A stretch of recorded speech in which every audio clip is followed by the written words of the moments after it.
이번에는 이제 친환경 생태 하천 조성 또는 복원에 대해서 여러분하고 함께 공부해 보도록 하겠습니다.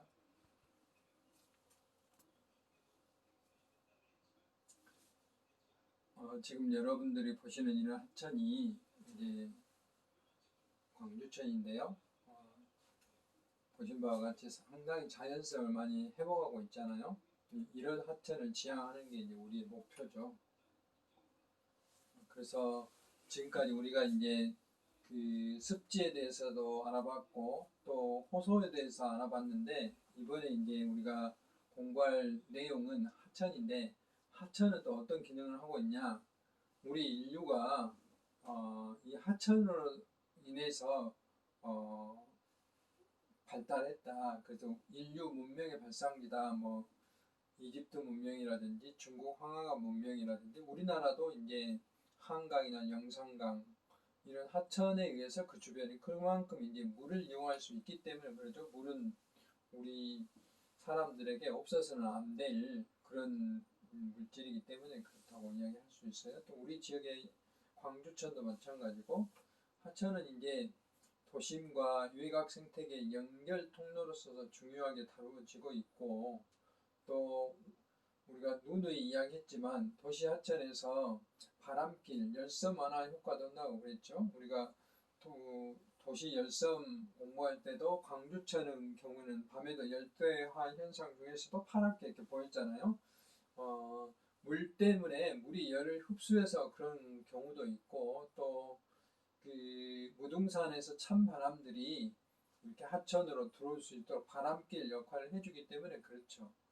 또 도심지에서 녹색의 휴식처로서 많은 역할들을 하고 있죠. 이제 최근에 광주천이 생태 복원으로서 아직도 완벽한 것은 아니지만 주변에 이제 나무들도 자라고 있고 물도 흐르고 있기 때문에 상당히 많은 사람들이 거기에서 아침이나 오후에 이렇게 산책하는 걸 볼 수 있어요.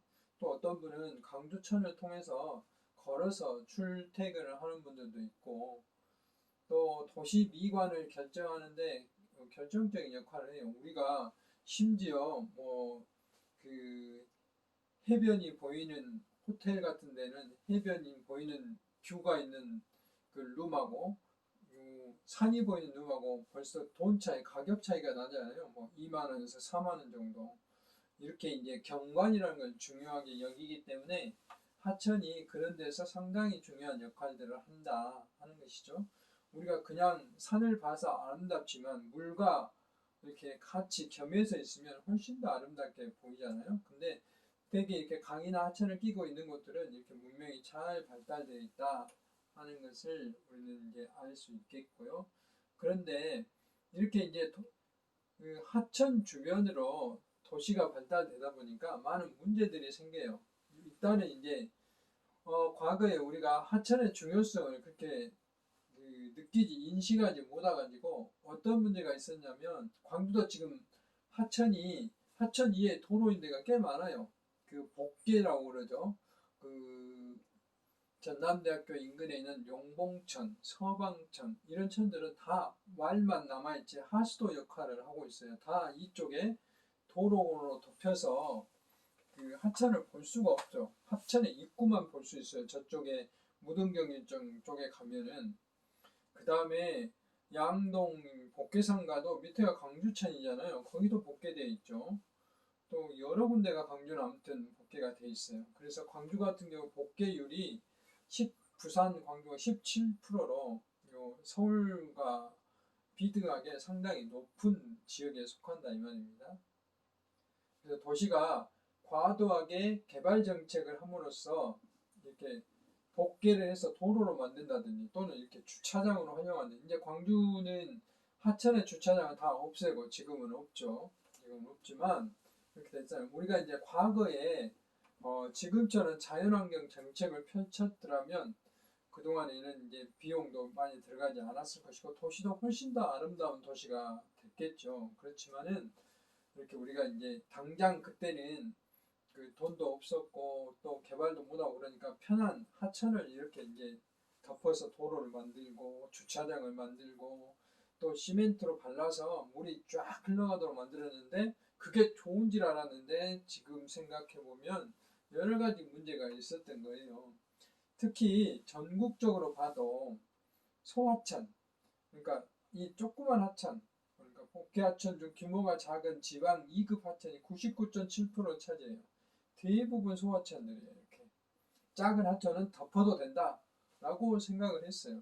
만약 여러분들 지금 광주에 그런 그 하천들이 다 복개가 안 되고 자연 하천으로 아름답게 가꿔져 있다면 얼마나 우리 광주가 더 살기 좋은 도시가 되지 않았을까. 언젠가는 광주도 지금 이제 청계천도 복개된 것을 다시 열어서 복원해 놓은 거잖아요. 완벽한 복원은 아니지만 청계천은 왜 완벽한 복원이 아니냐면 하천 바닥이 자연 하천이 아니라 좀 조성되는 바닥이에요. 일부 구간은 콘크리트도 있고 그래요. 그리고 이제 물도 완벽히 자립을 못하고 뭐 하수 처리장 물도 들어오고 뭐 그러고 있어요. 뭐 그렇더라도 뭐 복귀해 놓은 것보다 훨씬 좋은 효과가 있는 것이죠. 우리도 이제 그런 쪽에 앞으로 계속 고민을 해봐야 된다 하는 이야기입니다. 그래서 하천 복개로 물이 정상적인 흐름과 생태 이동 통로가 단절된다. 정상적인 흐름이라는 게 물순환이 돼야 되는데 물순환이 안 되네. 과거에 청계천이 이렇게 생겼어요. 지금 이게 다 걷어내고 여기에 물이 이게 고가도로 다 걷어내고 그 다음에 다 걷어내고 지금은 여기에 하천이 이제 오픈돼서 흐르고 있는 것이죠. 또 홍제천이라는 것도 마찬가지예요. 이렇게 다 주차장이 되어 있잖아요. 광주도 광주천 양쪽으로 다리 모양으로 지금 토로가 나져 있잖아. 이거 다 걷어내야 돼요. 언젠가는. 이제 그런 것들이 그 하천의 역할을 제대로 이제 돌려주는 것이다 하는 것이죠. 근데 과거에는 그게 보편적이었어요. 그렇게 하는 것이. 근데 이제 지금 이제 우리가 자연환경을 그 굉장히 중요하게 여기고 또 기후 변화라든지 이런 것 때문에 하천의 역할이 그만큼 중요해진 거죠. 그래서 이제 이런 밀폐된 지하 공간은 또 하수도 역할, 광주도 지금 거의 다 이렇게 하천이 하수도 역할밖에 못하고 있는 것이죠.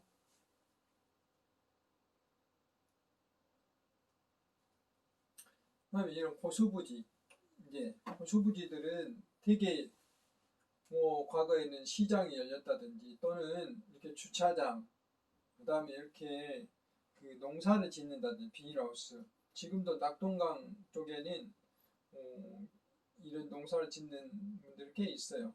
여기는 다 이제 국가 거죠. 사실은 땅이. 그러니까 이렇게 이미 이제 점령이 돼서 농사를 짓고 있기 때문에 하천 환경을 보호한다. 여기서 퇴비를 사용하면 이게 다 하천으로 바로 들어가잖아요.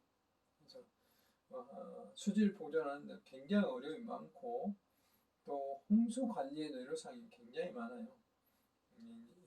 이런 것들이 있다 하는 것이고 그 다음에 이제 불투수성 증가, 그러니까 이제 콘크리트화되고 아스팔트화 됨으로써 물이 이제 앞에 설명했잖아요. 이게 이제 바로 바다로 빠져나가 버리기 때문에 하천에 물이 그 일시적으로 비가 오면 들어왔다가 일시적으로 빠져버리죠. 그럼 평상시는 건천화돼 물이 잘 거의 흐르지 않아요. 강천도 마찬가지고 그러다 보니까 이렇게 하천 수위가 홍수 때는 굉장히 많아지고 홍수가 아닐 때는 낮아지고 그럼으로써 그 하천 주변에 지하수가 어느 정도 이렇게 있어야 되는데 지하수가 확 빠지게 되는 거죠. 이런 문제가 발생하게 되는 겁니다.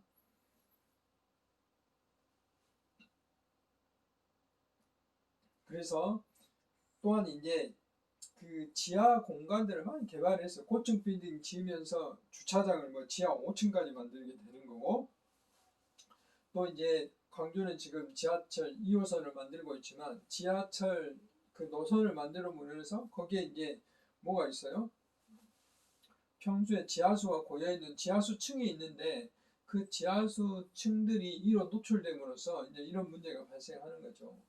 서울은 하루에 15만 톤 정도의 지하수가 이렇게 흘러나온다고 그러잖아요. 15만 톤 정도 되면 적어도 목포 인구 정도가 물을 사용할 수 있는 양이에요.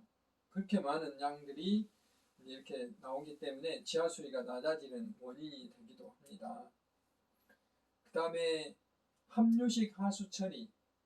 제가 하수도 시간에 말했죠. 그 분류식은 오수, 하수와 그 다음 빗물을 이렇게 서로 분리해서 하는 것을 분류식인데, 함유식은 빗물과 오수를 합쳐서 이렇게 흐르게 하는 거예요. 그렇게 해서 이 하천수가 빗물이 하천수로 흘러가지 못하게 하고 하수 처리장으로 가게 만들어 버리는 거죠. 그래서 함유식 하수도를 이제 분류식으로 바꾸는 게 필요해요. 비가 오면 하천으로 물이 들어가게 해줘야 된다는 거죠. 그래서 이건 이제 지속적으로 개선이 되고 있는 그런 것이다라고 이야기할 수가 있고요. 그래서 이제 우리나라의 하천은 그 아까 그 고수부지나 홍수터들이 범람으로 이게 논으로 계속 전환되고 있고, 하천폭이 계속 이제 이렇게 감소되고 있고, 뭐 제방을 축조한다든지 이런 걸 하고 있기 때문에, 또 도시화해서 도시로 바꿔버린다든지, 강변에 있는 나무들이 거의 없어진다든지, 뭐 이런 것들이 쭉 이루어지고 있어요. 그래서 이런 하천이 본래의 모양을 가지고 있지 못하고 물길이 흘러가는 모양을 가지고 있어야 되는데, 크게 이렇게 변화됨으로써 이제 혼란이 일어나게 되는 거죠.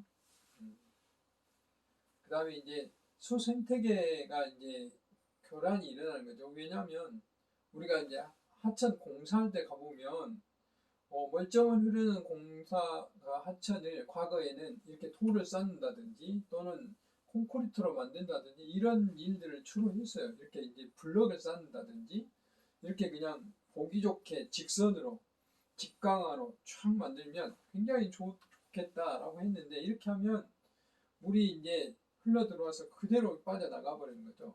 그러면서 물이 고이지 않는 그런 문제가 생기고, 또 홍수가 발생하면 이걸 다 담지 못해서 또 문제가 생기고, 그래서 자연하천을 만들면서 지금 일단 저류도도 만들게 되는 거고, 물도 사행천이라고 하죠. 뱀이 기어가는 것처럼 그렇게 만들게 되는 거고, 이런 그 하상도 이렇게 그 돌로 만든다든지 이렇게 이제 자연스럽게 만들어 가는 게 이제 현재 하천 방법인데, 이렇게 하면 여기에 곤충이라든지 물고기가 살 수가 없어요. 이렇게 해놓기 때문에. 왜냐하면 제가 과거에 광주천을 조사해보면 바닥이 돌로 이루어졌는데 거의 콘크리트나 마찬가지예요. 이게 다 고정돼 있어서 물고기가 들어갈 틈이 없어요.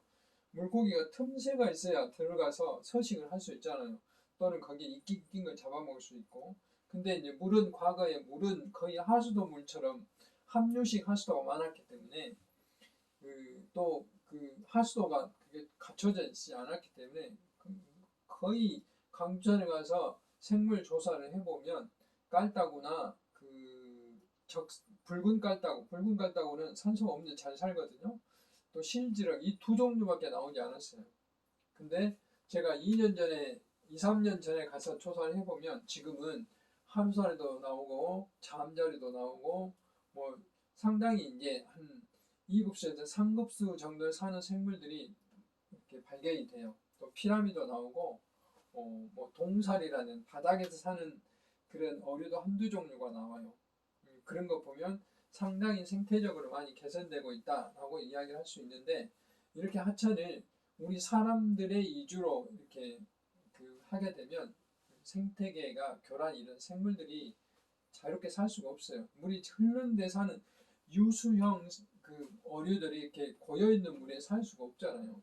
그런 문제들이 발생할 수 있다 하는 거고, 제가 이게 그림에는 안 넣어놨는데, 우리나라는 현재 많은 어도들이 물고기가 올라가는 어도 생태 통로잖아요.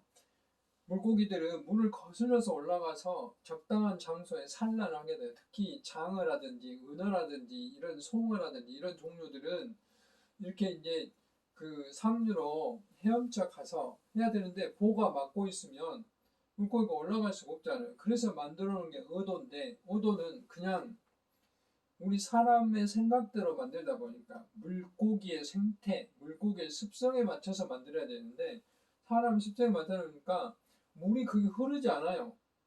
그래서 물고기 갈 수가 없어요. 그럼 물고기는 이제 자기들이 산란할 장소를 찾지 못해서 이제 죽게 된다든지 이런 문제가 발생하는 그러면 생태계가 단절되기 때문에 위쪽 생태계는 완전히 이제 물고기가 멸종되게 되는 거죠. 이런 문제가 발생할 수도 있다 이 말이죠. 위쪽과 밑에가 단절되면 생태계가 같은 하천인데 생태계가 완전히 다른 생태계가 될 수도 있죠. 그래서 그런 어도를 만든다든지 이런 것들이 우리가 이제 다시 생각해봐야 될 문제들이다 라고 이야기할 수가 있습니다. 그래서 우리나라는 그동안에 하천을 정비할 때 주로 이제 이렇게 치수, 이수, 어떻게 물을 잘 이용할 것인지, 또 어떻게 홍수가 난다든지 했을 때 어떻게 이게 제방이 파괴되지 않게 할 것인지 이런 측면만 고려를 했어요. 생태적인 공간이라는 걸 생각을 안 한 거예요. 물고기들이 거기에 살고 있는 수소곤충들이 우리하고 같이 잘 살아야 건전한 하천이 된다라는 생각들을 안 한 것이죠. 그것을 우리가 과거에서부터 자연환경의 중요성이라든지 또 환경영향평가라든지 이런 걸 했더라면 지금처럼 이런 어려움이 없겠죠. 이제 지금 이건 좀 이런 모습도 상당히 과거의 모습이에요. 지금 하천들은 거의 이제 그 복원이 됐다고 하죠. 지금도 완벽한 자연 하천은 아니지만 그 지금보다는 굉장히 많이 좋아졌어요. 제가 이제 강의 마지막 마무리에 해야 될 그런 하천 현재 상황이에요. 이거는 이제 과거의 상황이고. 그래서 하천의 가장 그 바람직하지 않는 모습이 건천화, 그 다음 직강화, 이렇게 직선으로 쫙 만드는 직강화, 그 다음에 인공호환, 인공호환이죠. 이렇게 시멘트로 쌓는다든지 블록으로 쌓는다든지 이런 게 인공호환이잖아요. 그 다음에 하천의 결안, 논을 만든다든지 또는 뭐 오염물질을 이렇게 한다든지 보를 막는다든지 이게 다 결안이잖아요. 또 하천 둔치 교란, 여기는 이제 주차장 안 나는데 주차장이나 농지, 인공 제방, 하천 복개, 수질 저하 이런 것들이 전부 다 건전한 하천이라고 할 수 없어요. 그러니까 그동안에 우리는 수질 오염물질 들어오는 것만 방지하면 될 줄 알았는데 그것 갖고 되는 게 아니에요. 하천에 생물들이 잘 살 수 있도록 또 홍수하는데 방어 능력이 충분히 갈 수 있는 것이 직강화보다는 이렇게 블록보다는 돌로 이루어졌다든지 또 하천이 구불구불 흐르고 습지가 적당히 있고 이런 하천이 훨씬 더 건강한 하천이더라 하는 것을 이제 깨닫게 된 거죠. 그래서 이제 도시 하천 관리의 패러다임이 변하게 된 거죠. 그런 문제점을 깨달으면서. 그래서 이런 거예요. 지금 현재는 이제 자연형 하천을 우리가 하고 있죠.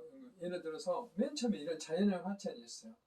전남 곡성에 있는 섬진강 주류죠. 지금도 자연한 하천인데 이런 자연한 하천, 자연 그대로 만들어진 하천이에요. 그러니까 고불고불하고 여울도 있고 소도 있고 주변에 이렇게 나무들도 이렇게 울창하게 우거져 있고 풀도 나고 이런 것들이 이제 자연형 하천이라고 할 수 있죠. 공학적인 기능은 좀 약하다고 할 수 있는데 그러다 보니까 이제 우리가 하천을 이렇게 놔두면 안 되겠다 해서 도심 하천을 이렇게 만든 거죠. 이수, 치수. 그러니까 이용하고 보기 좋게 만들기 위해서 이렇게 만든 방제 하천이죠. 그 홍수를 예방하기 위한 이런 하천을 만들다 보니까 이 치수 기능은 굉장히 양호해졌는데 환경 기능은 물을 정화한다든지 생태 기능은 완전히 이제 낮아지게 되는 거죠. 그래서 두 번째 이제 우리가 이래서는 안 되겠다. 너무 삭막하다. 또는 물고기를 살게 해야 되겠다 해서 공원을 만든 거예요. 하천을 이렇게 보기 좋게. 이게 이제 3단계의 패러다임 변화죠. 이렇게 해도 우리 그 생물들이 산다든지 또 자연형 하천이라고 할 수가 없어요. 그러니까 친수성을 강조하여 재정비된 하천. 그러니까 물하고 우리가 접촉할 수 있는 공간들은 많은데 생물들이 살 수 있는 공간들은 미흡하더라 이 말이죠. 그래서 이제 최근에 우리가 생태 복원을 할 때는 반드시 이렇게 생물 서식, 자연한 하천으로 다시 돌아가잖아요. 방지 하천을 갔다가 생태 하천을 갔다가 하천 복원을 해서 자연한 하천으로 가능하면 비슷하게 만들도록 이렇게 하는 거죠. 그러면서 친수 공간도 어느 정도 이용을 하게 되는 거고 이수 능력도 치수, 이수 기능도 유지하게 되는 거 복합적인 기능을 갖도록 하는 것이 요즘에 이제 하천 정책의 변화예요. 지금은 이제 맨 마지막에 있는 다시 자연형 하천을 만드는 것이 하천 정책이다라고 이야기를 할 수가 있습니다.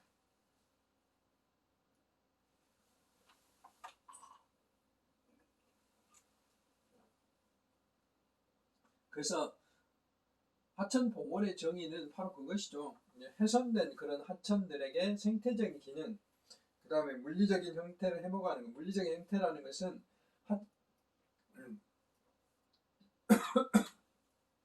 하천의 바닥, 그리고 그 하천의 제방, 이런 것들을 자연적으로 만드는 것들을 말하죠. 그렇게 함으로써 물이 흘러가면은 그 자정작용이 일어나서 물을 깨끗이 하고 또 생물들이 살 수 있는 경관을 만든다든지 이런 것들을 할 수 있도록 하는 것이죠. 그래서 하천이 지닌 그 이수 기능, 치수 기능, 생태 기능, 환경 기능을 다 갖추도록 하는 게 하천 복원이다 라고 이제 이야기를 할 수가 있습니다. 여기는 계곡이지만 이렇게 이끼가 껴있다든지 또 이렇게 습도 어느 정도 조정되는 이런 하천에 대한 이제 자연 하천인 거죠. 그런데 이제 도시가 발달됨으로써 완벽하게 자연 하천을 만들 수는 없죠. 그런데 되도록이면 원래 자연 하천에 가깝도록 하되 우리 사람도 이용할 수 있도록 친수 공간, 뭐 일부 도보한다든지 또는 자전거 길을 일부 허용한다든지 하지만은 거기 하천에 여러 가지 기능들을 제외하지 않는 범위 내에서 하는 것, 이런 것들을 우리는 이제 하천 복원이다라고 이제 이야기합니다.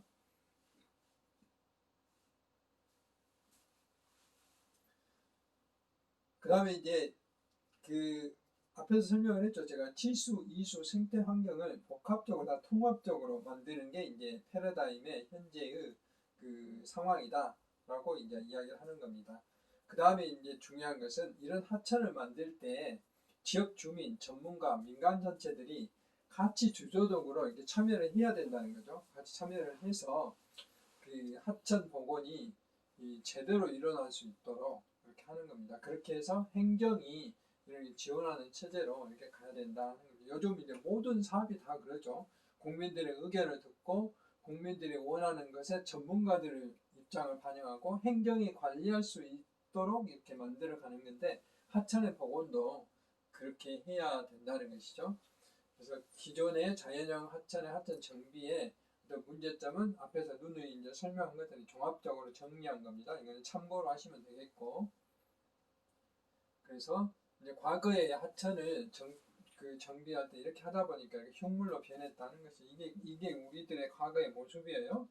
지금은 이제 이걸 다시 떼어내고 이제 자연한 하천으로 또 만들고 있는 것이죠. 여기도 마찬가지고 앞에서 이제 보여드렸던 이렇게 블록으로 뭐 직접 만든다든지 이렇게 만들면은 이제 자연형 하천으로서 완전히 이제 기능을 할 수 없게 되는 것이죠. 그래서 바람직한 복원 방향은 이제 공학적인 기능과 자연적인 기능을 잘 접목해서 공학적인 기능은 치수와 이수 기능들을 적절히 만들어야 되겠고 생태 서식처럼 자정작용, 심미적인 가치, 그 경관이 아름답도록 하는 것까지 다 이렇게 통합적으로 하는 게 이제 하천의 복원의 어떤 방향이다라고 이야기를 할 수가 있어요. 그래서 이제 하천 복원 사례가 이렇게 과거에 이랬던 하천이 서울의 과천시, 서울 바로 옆에 양재천이 있어요. 그래서 복원 후에 이렇게 됐고, 여기에 보십시오. 96년 1년 만에 이렇게 됐고, 이제 거의 4년이 지난 후에는 지금 이제 거의 양재천은 물도 거의 1급수에 가까운 물이 흐르고 있고, 굉장히 많은 생물들이 살고 있어요. 2020년도에는. 그래서 이제 이렇게 성공적인 사례가 있다시 이런 것들을 토대로 해서 도시 하천도 이제 이렇게 만들어야 되는 거죠. 그래서 이게 이제 모범적인 모습이다라고 이야기를 할 수가 있어요. 그래서 이제 제가 구주차에서는 습지에 대해서 말씀을 드렸고, 습지 중에 이제 세계적으로 그 보존 가치가 있는 습지들은 남사리 습지로 지정받는데 우리나라도 21개가 있다. 그다음에 호소에 부영향하는 그 녹조를 일으키게 하고 부영향의 원인은 뭐 비점 오염원이라든지 특히 질소린 같은 비료 성분들이 원인이 돼서 문제가 됐다 하는 것이고, 하천의 여러 가지 기능들, 그 문명을 발생하게 했고 또 생태계 기능, 뭐 또 연결성 기능, 뭐 그런 다양한 기능들이 있다고 그래요. 이치수 기능 그런 것들을 자연적으로 통합적으로 그 만들어서 복원하는 게 이제 바로 생태 하천이다 라는 말씀까지 드렸습니다. 그래서 9주차 강의를 마치겠습니다. 지금 여기 있는 이 사진은 그 광주의 그 상수원인 동복호 상류에 조성된 인공호수예요. 보신 바와 같이 이렇게 사람이 접근할 수도 있고, 여기 보면은 이제 그 수련도 이렇게 기르고 있고, 여기는 이제 약간 깊은 습지라고 할 수 있고, 여기는 얕은 습지잖아요. 그래서 물이 이렇게 천천히 흘러가면서, 여기에는 그 식물들이 자라면서 그 뿌리에 많은 미생물들이 자라면서 수질을 정화할 수 있는 그런 공간들을 만드는 그런 이제 인공습지 사례다라는 것을 그림으로 제가 보여드린 겁니다. 수고 많으셨습니다.